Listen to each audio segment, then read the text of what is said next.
कुछ जलील और भद्दे लोगों के यहाँ पे आज जवाब देने वाली हूँ। और बड़ी हंसी और ताज्जुब होता है कि हमारी धरती पर ऐसे विचित्र प्राणी कहाँ से आ जाते हैं, कहाँ से आ जाते हैं भाई।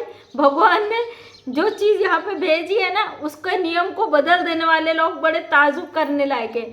आज एक मैडम सीमा हैदर केस पे आप लोग देख रहे हैं, हम लगातार आवाज़ उठा रहे हैं। हमें तकलीफ है, दर्द है, हमारे देश में जो चीज़ें हो रही है वो नहीं होनी चाहिए थी। एक इनलीगल घुसपैठी की वजह से हमारे जो तमाम चीज़ों पर आज सवालात उठ गए, उस पर एक महिला का अभी मुझे कमेंट वो लिखती है, कोई बात नहीं, कमेंट के माध्यम से आप अपनी बातों को रखो, लेकिन भाई मेरे हाथ से फिर बुरे लथाड़े जाते हो ना। मुझे भी अच्छा नहीं लगता कि आपको उल्टा भला बुरा सुनाओ और समय आपका भी बर्बाद हो। आज एक महिला कहती है, तुम जैसी औरतें अपना घर तो संभाल नहीं सकती हो, चली हो सीमा हैदर पर सवाल खड़ा करने। तो मैडम जी, क्या आप मेरा घर देखने आए हो? मैं संभालती हूँ नहीं संभालती हूँ, मैं कैसे क्या करती हूँ, इससे तुम्हें क्या लेना देना। और ये सबसे बड़ी बात, ये एक ऐसी औरत के लिए सवाल पैरवी कर रही है, ऐसी औरत की जो किसी भी तरीके से सक्षम नहीं है। और ये जो है मैडम है, क्योंकि इनकी आईडी से पता चल रहा है, वैसे तो फेक आईडी कोई भी किसी की बना सकता है। तो ये मैडम कह रही है कि तुम जैसी औरतें किसी का अपना घर तो संभाल नहीं सकती, दूसरे के घर को तोड़ने चली हो।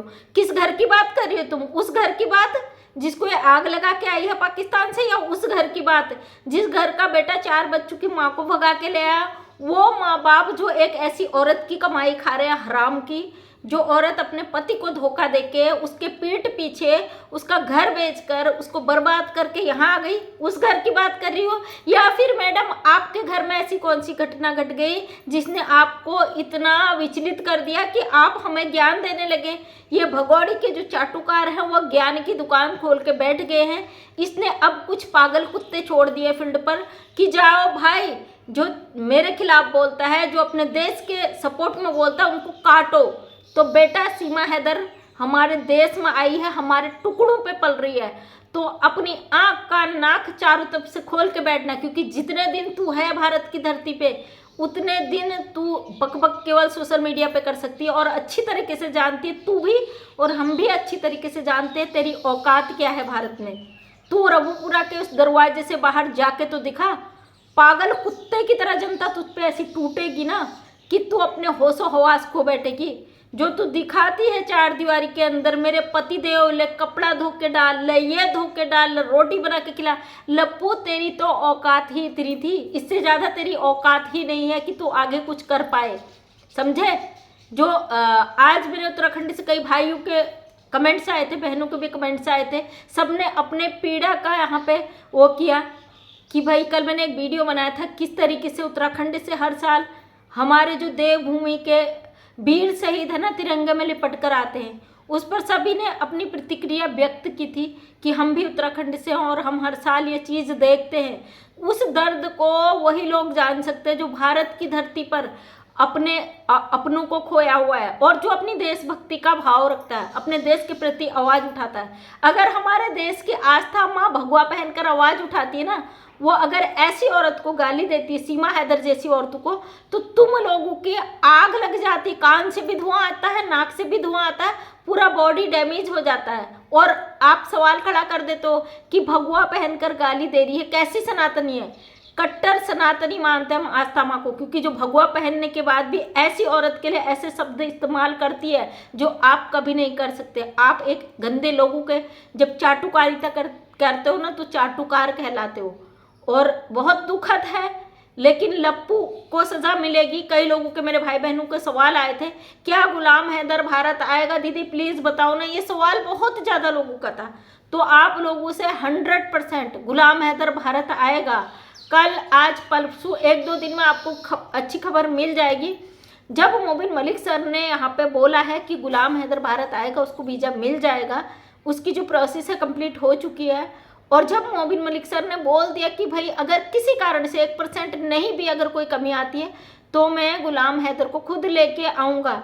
अगर मोबिन मलिक सर ने इतनी बड़ी बात की है तो 100% अपनी बात में वो कायम रहेंगे, हमें भरोसा है। इंटरनेशनल वकील है और मोबिन मलिक सर अपने देश के लिए काम करते हैं। उन्होंने ये भी बोला है कि गुलाम हैदर का जो केस है उसके एवज में वो पाकिस्तान में जो हमारे देश के बेकसूर फंसे हुए जो गलती से पाकिस्तान एंट्री कर गए और वहाँ की जेलों में हैं, उनको मैं छुड़ाने के लिए केस लड़ूंगा, उनके लिए लड़ाई करूंगा। तो एक व्यक्ति इंसानियत की लड़ाई लड़ रहे हैं, आप लोगों को शर्म नहीं आता? ऐसे लोगों पे सवाल खड़े करते हो, मोबिन मलिक सर को सवाल खड़े करते हो। कहीं ना कहीं अगर हम अपने देश के ना किसी ऐसे व्यक्ति के साथ खड़े होते हैं जो देश हित में काम करता है, तो हम कहीं ना कहीं उनके मनोबल को बढ़ाने का काम करते हैं। मोबिन मलिक सर बहुत ज़्यादा समय से नहीं, कम समय से इस केस पे बहुत जल्दी कामयाबी हासिल कर चुके हैं। और अब ये सवाल क्यों भाई? और मोबिन मलिक सर पे हमें फक्र है, गर्व है कि हमारे देश में ऐसे वकील भी हैं जो निस्वार्थ भाव से ऐसे लोगों का केस लड़ते हैं जो असहाय, पीड़ित, दुखदाई स्थिति से गुजरते हैं, पैसे की कमी के बिना अपना केस नहीं लड़ पाते। तो तुम लोग जो फालतू के सवाल करते हो, हालांकि उससे मोबिन मलिक सर को कोई दिक्कत नहीं हो, फर्क नहीं पड़ता और हमें भी कोई फर्क नहीं पड़ता। मैं तो कहती हूँ भैया मोबिन मलिक सर को आप गालियाँ देते हो ना, भर भर के आप हमें गालियाँ दे दो, हमें कोई फर्क नहीं पड़ता, क्योंकि हम जानते हैं अपने लक्ष्य से हम हटेंगे नहीं, हम डिगेंगे नहीं। अगर हम तुम लोग जैसे लोगों पर अपना टाइम वेस्ट करेंगे तो हम अपने काम कब करेंगे?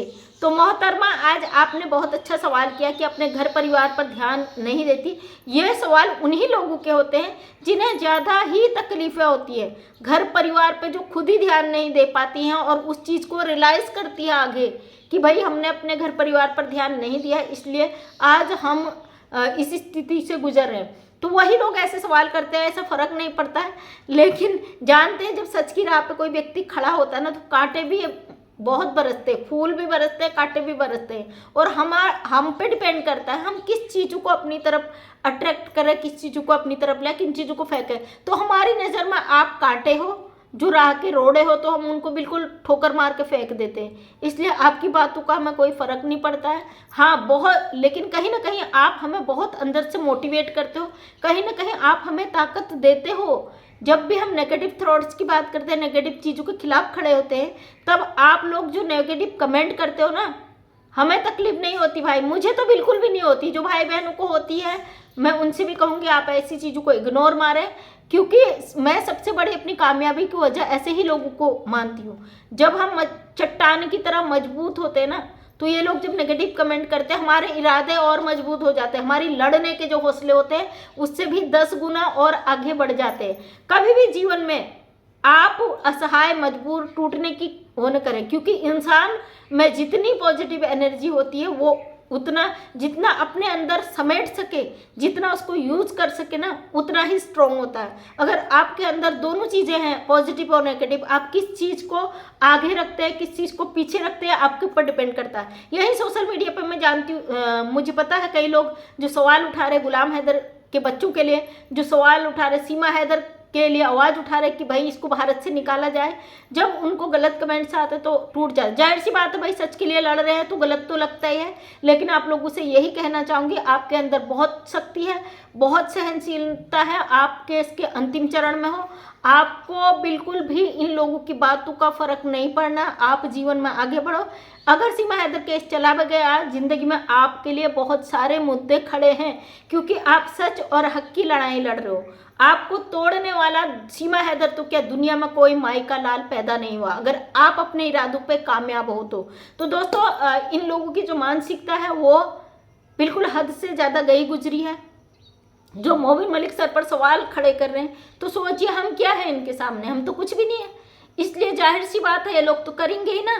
जो बिक चुके हैं, जो अपने देश के साथ गद्दारी करने को तैयार है, तो उनका ईमान का क्या बात करें, उनका कोई ईमान नहीं है। ये लोग कभी भी समय आने पर लुढ़क जाते हैं। थाली के जो बैंगन होते हैं ना, कभी इधर पल्ले में कभी उधर पल्ले में, ये ऐसे होते हैं। फिलहाल हमारा एक ही लक्ष्य है, सीमा हैदर को पाकिस्तान भगाना या भारत की जेल में डालना। और गुलाम हैदर जिसने भारतीय सरकार से, भारतीय अदालतों से रिक्वेस्ट किया है कि उसके 4 बच्चे उसे सकुशल लौटा दिए जाए, तो गुलाम हैदर के 4 बच्चे अच्छे से, प्यार से, इज्जत के साथ पाकिस्तान पहुंच जाए, यही हमारा अंतिम वो है। और जो लोग कह रहे हैं सीमा बेकसूर है, असहाय है, सताई गई है, तो आप लोग जाओ अपना भी इलाज कराओ, उसका भी इलाज कराओ।